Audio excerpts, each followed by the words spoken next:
In tako prehajamo na prvo točko dnevnega reda. Vprašanja in pobude. Na zastavljena vprašanja samostojnega svetnika SLS Jožeta Korošca in svetniške skupine Gibanje Svoboda Karle Urh bo odgovoril Timotej Štritov. Na vprašanje svetniške skupine SDS Matije Siter Močnika pa bo odgovoril dr. Mitja Pavliha. Besedo predajamo Jožetu Korošcu. Jože, izvoli.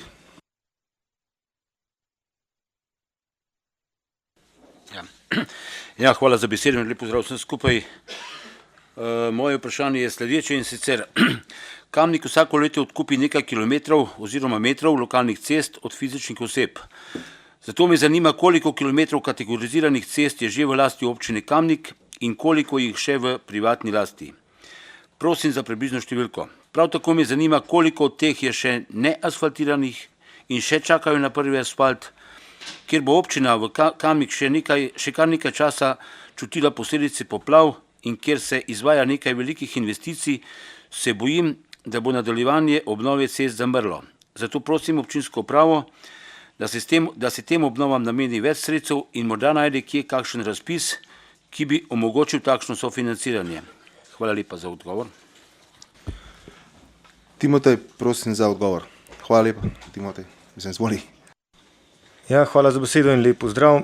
Se pravi, skupna dolžina kategoriziranih cestišč na območju občine Kamnik znaša 365 km. Od tega ima občina Kamnik v lasti okvirno 238 km, kategoriziranih cestišč v zasebni lasti pa jih je 127 km. Asfaltiranih cestišč je okvirno 268 km, makadamskih pa 97 km. Z načrtovanim odlokom o rebalansu proračuna občine Kamnik za leto 2025 je za asfaltiranje makadamskih cestišč v drugi polovici letošnjega leta predvidenih 600 tisoč evrov in sicer za asfaltiranje predvidenih 9 odsekov cestišč v skupni predvideni dolžini 2,9 km. Občinska uprava občine Kamnik ob tem redno spremlja razpis oziroma možnosti pridobitve dodatnih sredstev za te namene. Hvala. Hvala lepa za odgovor. Jože, želite dopolnitev odgovora? Ne? Hvala lepa. Besedo predajam Karli Urh. Karla, izvoli.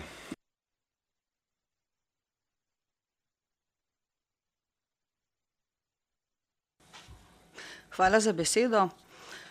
Torej, svetniška skupina Gibanje Svoboda občine Kamnik podaja naslednjo pobudo, ki se nanaša na vzdržno upravljanje turistične infrastrukture na območju Velike planine. V zadnjih letih se soočamo z vse večjimi težavami glede neurejenega in preobremenjenega parkiranja obiskovalcev neposredno na planini, kjer vozila množično zasedajo zunanje parkirišča in s tem negativno vplivajo na naravno okolje ter kakovost doživljanja planine.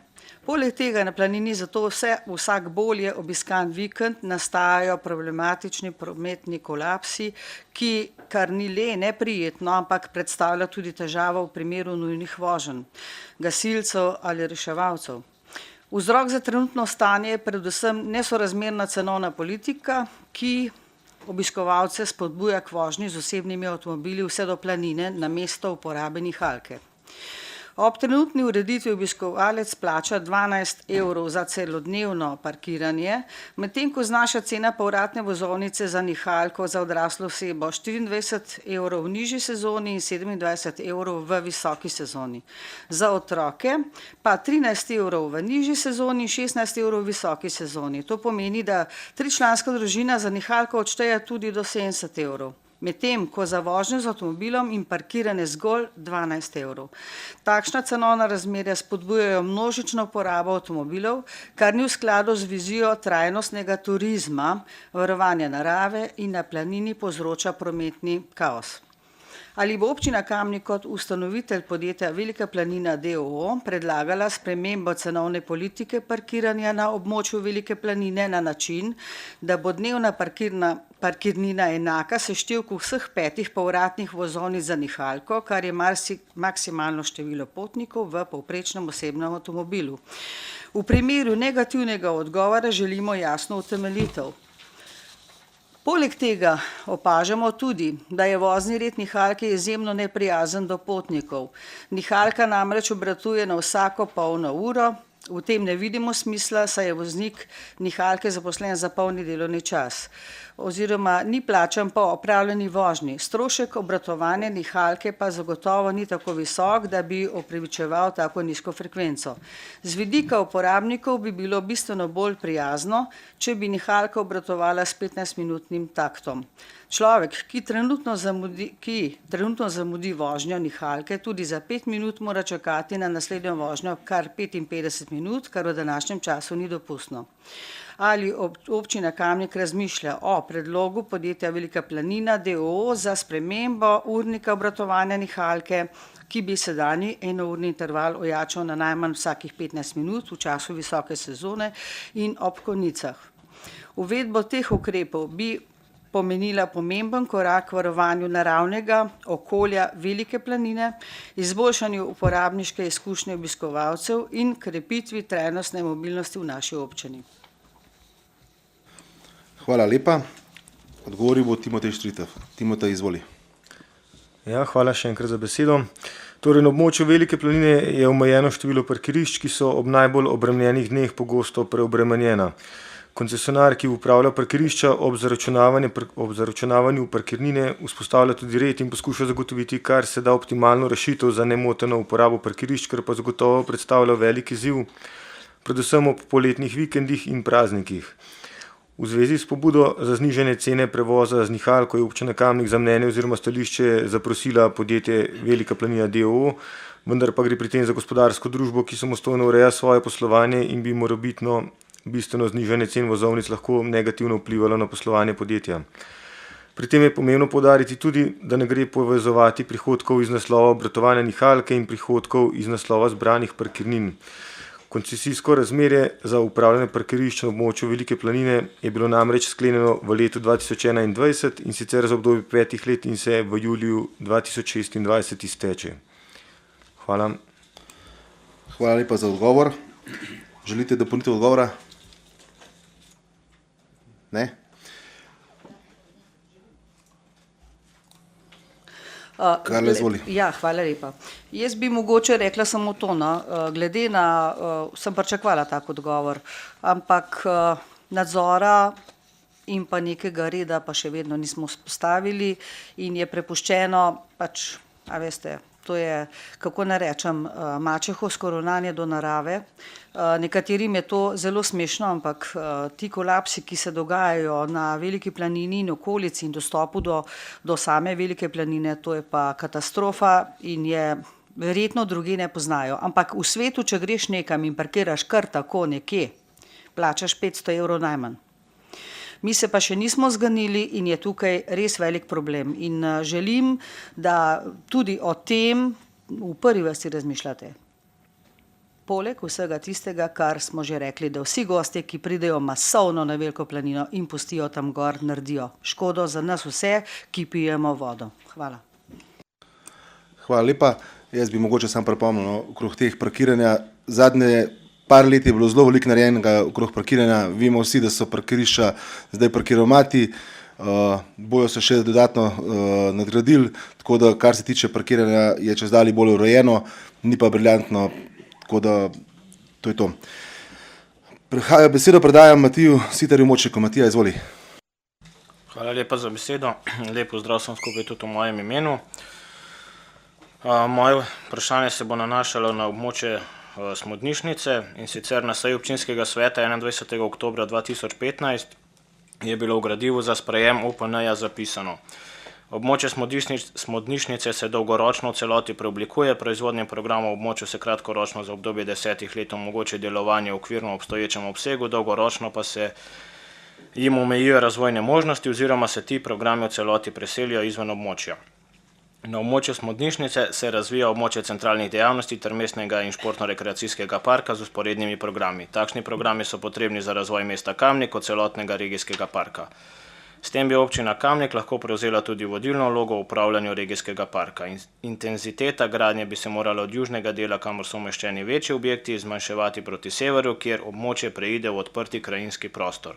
S tem prestrukturiranjem območja bi tudi jedro mesta ponovno pridobila na svoji identiteti, saj ne bi bilo ujeto med nepretrgano grajeno strukturo, ampak bi se ponovno izrazilo v svoji podobi ob neposredni povezavi z naravo. Nadalje je dne 19. februarja 2018 takratni župan sprejel sklep o začetku postopka priprave občinskega podrobnega prostorskega načrta za območje Smodišnice, kjer je v 2. členu 2. odstavka zapisano: v osrednjem delu območja je prišlo v zadnjih letih do obsežne prodaje stavbnih zemljišč, v območje so se naselile raznolike obrti, proizvodne in poslovne dejavnosti, ki pretežno poslujejo v obstoječih stavbah oziroma na zunanjih poslovnih površinah. Nove dejavnosti so bistveno spremenile programsko zasnovo in podobo območja, hkrati se v območju pojavljajo nenačrtovani posegi v prostor, ki lahko v nadaljnih fazah prenove otežijo ali celo onemogočajo celovit prostorski razvoj območij. V 7. členu je predpisano financiranje priprave OPPN-ja, in sicer da za vodenje postopka priprave OPPN-ja potrebe strokovne podlage za celovito prostorsko načrtovanje na ravni občine in mesta Kamnik se za družbeno infrastrukturo ter za investicijske namere na zemljiščih v lasti občine zagotovi občina Kamnik. Sredstva za pripravo skupnih strokovnih podlag za celotno območje načrtovanja zagotovi večinski lastnik, takrat družba Iskra Mehanizmi. Sredstva za pripravo posamičnih strokovnih podlag in idejnih zasnov za realizacijo posameznih namer na zasebnih zemljiščih zagotovijo lastniki zemljišč. V odgovoru na svetniško vprašanje takratnega svetnika, ali je vse, kar je na območju nekdanje Smodišnice dogajalo v letih 16, 17, 18 in 19 v skladu z veljavnim OPPN-jem, je bilo odgovorjeno: ne, velika večina novih gradenj in prostorskih ureditev, ki so bile izvedene v zadnjih letih na območju nekdanje Smodišnice, niso skladne z usmeritvami iz občinskega prostorskega načrta, niti s konceptom razvoja, ki je bil pripravljen v strokovnih podlagah za podrobno prostorsko načrtovanje na območju nekdanje Smodišnice in ki so bile prav tako sprejete na občinskem svetu občine Kamnik. Nadalje je bil podan odgovor na vprašanje, kolikšna so ocenjena sredstva za strokovne podlage, celovito prostorsko načrtovanje na ravni občine Kamnik in mesta Kamnik. Za potrebe priprave OPPN-ja so bile že izdelane naslednje strokovne podlage, pa jih ne bom zdaj našteval. Poleg navedenih podlag je treba na podlagi smernic oziroma občinskemu svetu izdelanih strokovnih podlag izdelati še naslednje podrobne analize, strokovne podlage, idejne zasnove, projekte in tako naprej. Nadalje, leta 2023 je bilo na vprašanje občinske svetnice glede razvoja dogodkov na predmetnem območju zapisano, da so bile OPPN izdelane in potrjene strokovne podlage v pripravi, pa da je okoljsko poročilo. Pripombe nosilcev urejanja prostorov se pričakujejo v prvi polovici leta 2024. Ministrstvo za okolje je izdalo pozitivno mnenje oziroma podalo soglasje. Zanima pa nas, koliko in katere idejne zasnove so že narejene, katere od teh je financirala občina Kamnik in koliko nas je to stalo, katere je še potrebno izdelati, predvidena časovnica izdelave, kdo jih bo financiral in okolikor je to občina Kamnik, koliko je ocenjen strošek izdelave. Kdo nadzira razvoj dogodkov na terenu, ali je dogajanje v skladu s trenutnimi predpisi in okolikor ne, kdo in kako ukrepa, ter kakšen razvoj prostora je v prihodnosti predviden na tem območju, ter kakšna je časovnica razvoja dogodkov. Hvala. Hvala lepa za vprašanje. Besedo predajam dr. Mitja Pavliha. Mitja, izvoli. Hvala lepa. Najprej se vam še predstavim. Moje ime je Mitja Pavliha in od 1. februarja tega leta vodim oddelek za prostorski razvoj. Tako da sem še precej nov in mnogo od vas tudi še ne poznam, ampak se spoznamo danes. Zdaj, Smodišnica je en tak velik kis v jabolku, v katerega sem mogel najprej ugrizniti, poleg še nekaterih kislih, in bom pač podal dejstva, pa potem tudi svoj komentar na ta vprašanja, ki ste jih podali. In sicer, koliko in katere idejne zasnove so bile že narejene za območje Smodišnice. Se pravi, od 2017 do 2024 so bile na območju Smodišnice upravljene cirka 18 študij in eno pravno svetovanje. Zdaj, če želite, jih bom kar naštel.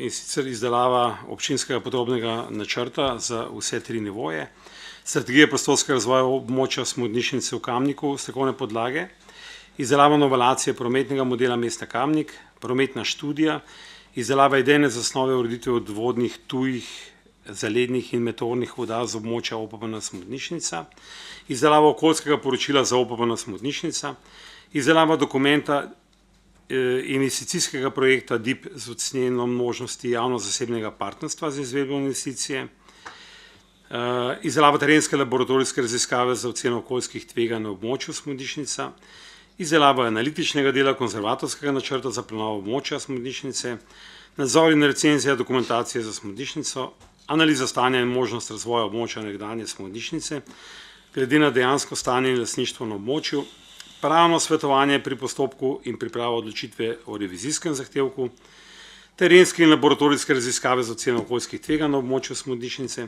ureditev meje in parcelacije, izdelava aeroposnetka in izdelava ortofoto načrtov za celotno območje, izdelava elaborata ureditve meje in parcelacije na nekaj parcelah, izdelava strokovne podlage za umestitev ceste, izdelava OPPN-ja za območje Smodnišnice v občini Kamnik za celotno območje, analiza stanja v prostoru z namenom nadaljevanja postopka Smodnišnice ter umestitev varstvenih režimov v informacijski sistem, grafične podlage za prostorske izvedbene akte za promet, cesta v Smodnišnico, železnica, zahodna obvoznica.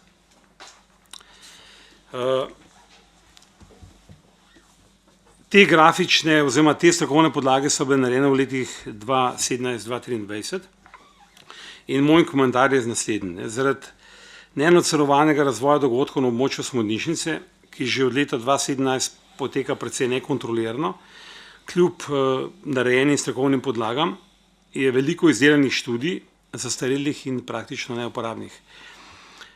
Na tem mestu je treba tudi izpostaviti, da je že leta 2017 bi lahko občina odkupila celotno območje Smodnišnice, pa tega ni storila.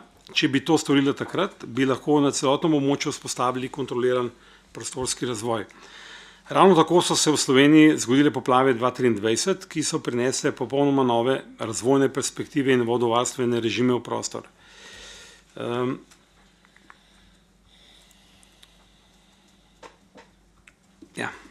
Gremo naprej. Katere od teh je financirala občina Kamnik in koliko nas je to stalo?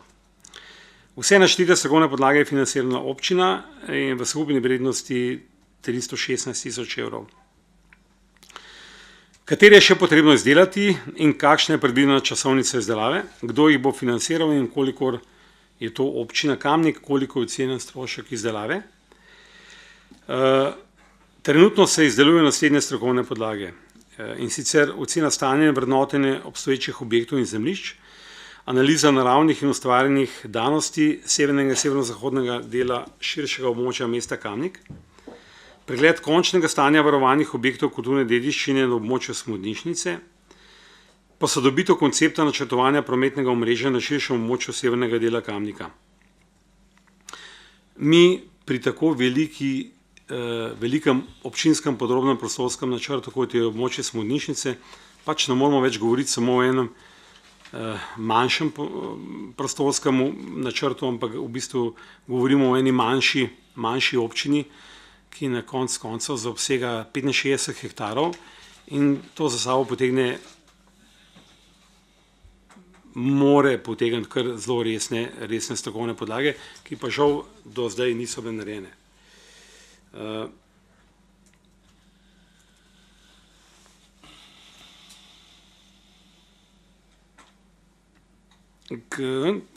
Se pravi, strošek za te strokovne podlage, ki sem jih omenil, je 140.000 evrov bruto. Ti dokumenti bodo osnova za pripravo razvojnega urbanističnega načrta, opremljenega z vsemi naravovarstvenimi, okoljskimi in vodovarstvenimi režimi, eksaktnimi prometnimi povezavami in osnutka odloka OPPN. Celoten strošek za celovit razvojni OPPN bo cirka 500.000 evrov. Kdo nadzira razvoj dogodkov na terenu, ali je dogajanje v skladu s trenutnimi predpisi in kolikor ne, kdo in kako ukrepa. Dogodke na terenu bi morala nadzirati gradbena inšpekcija, dogajanje ni v skladu s trenutnimi predpisi, občinska uprava je v preteklosti že večkrat pozvala gradbeno inšpekcijo k ukrepanju in bo to delala še naprej. Kakšen razvoj prostora je v prihodnosti predviden na tem območju, kakšna je časovnica razvoja dogodkov? Razvoj tega prostora obsega, kot rečeno, približno 65 hektarov površine in gre za precej velik razgiban prostor v 3 nivojih in zelo kompleksen razvojni proces. Saj je bilo od leta 2017 pa do zdaj veliko zemljišč nenadzorovano prodanih in veliko objektov prenovljenih ali pa narejenih na novo brez vsakršne strokovne oziroma projektne dokumentacije na črno. Nekaj tudi objektov z veljavnimi gradbenimi uporabnimi dovoljenji, ki pa imajo pridobljene vse pravice.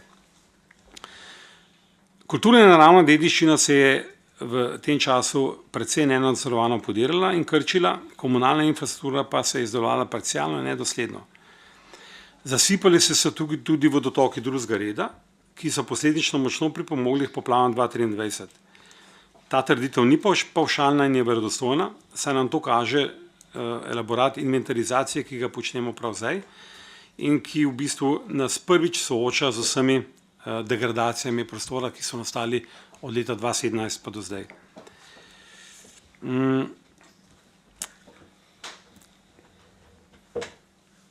Občinska uprava si bo intenzivno prizadevala sprejeti odlok oziroma končati OPPN Smodnišnica najkasneje do konca leta 2026. In pač smo usmerili že od samega začetka, praktično od prvega mojega dne zaposlitve, vse sile v to realizacijo.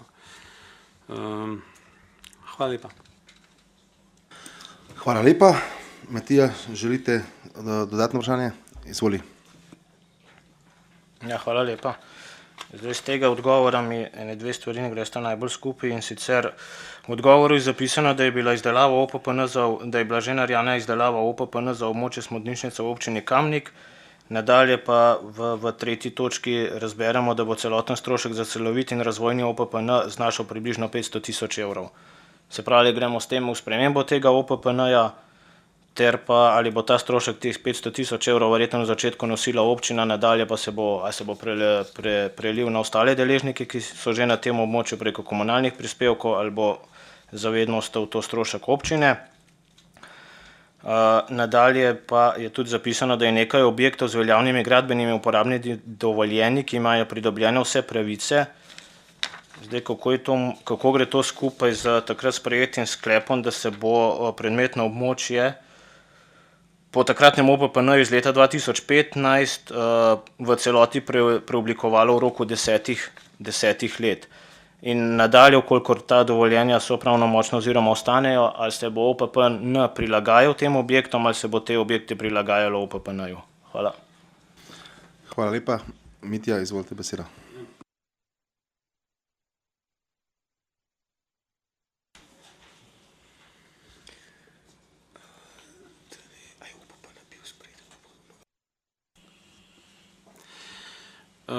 Zdaj, kar se tiče samega OPPN-ja, je treba poudariti, da je ciklus priprave pač predolg. In v tem času se je toliko stvari na terenu, na območju OPPN-ja, oziroma na območju Smodnišnice, bo bolje rečeno zgodilo, da praktično nobeno izhodišče več ne drži. Prometna infrastruktura ni takšna, kot bi mogla biti, oziroma kot je bila v izhodišču načrtovana.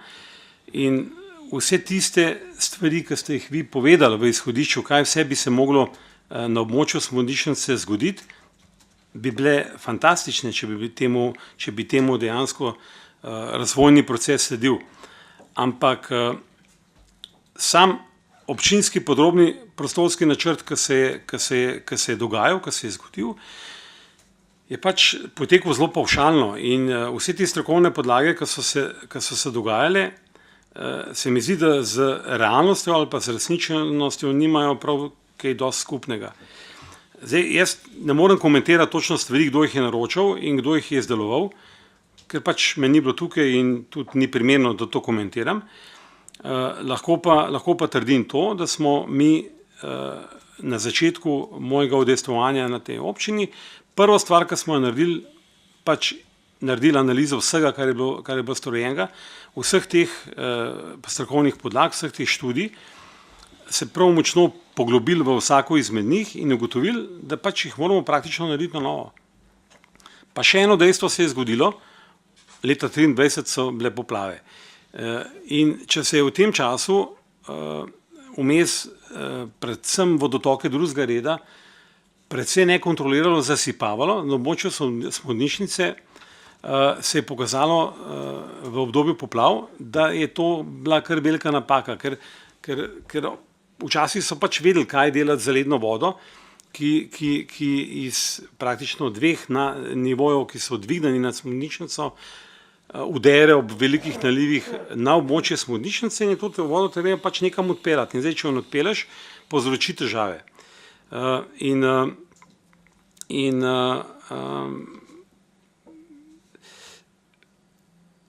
Jaz mislim, da je tukaj v tem procesu prostorskega razvoja se treba lotiti zelo pragmatično, ker tisti, ki so pravice pridobili na kakršen koli način, ampak jih pač imajo, njih bomo zelo težko, pa kakršen koli proces bomo ta del upeljali, prisilili, da gre do stran. Se pravi, občina kot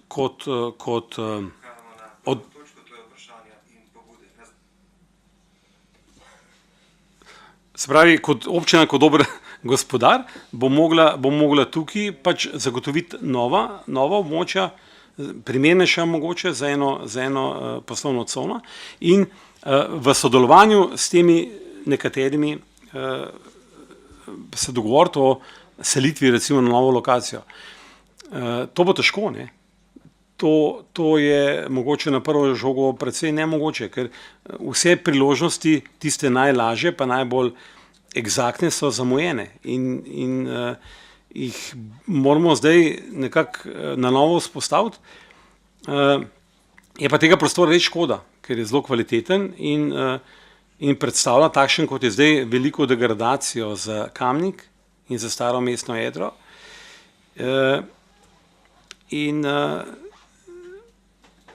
Nekateri od vas verjetno ste tukaj že toliko časa, da praktično spremljate ta razvoj od leta 2017 naprej, pa veste, kaj vse se je tukaj zgodilo ali pa kaj vse se je dogajalo, pa tudi dnevno se nekateri vozite mimo in je zadeva kar komplicirana.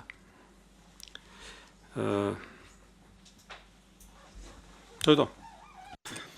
Hvala lepa. Zaključujemo to točko.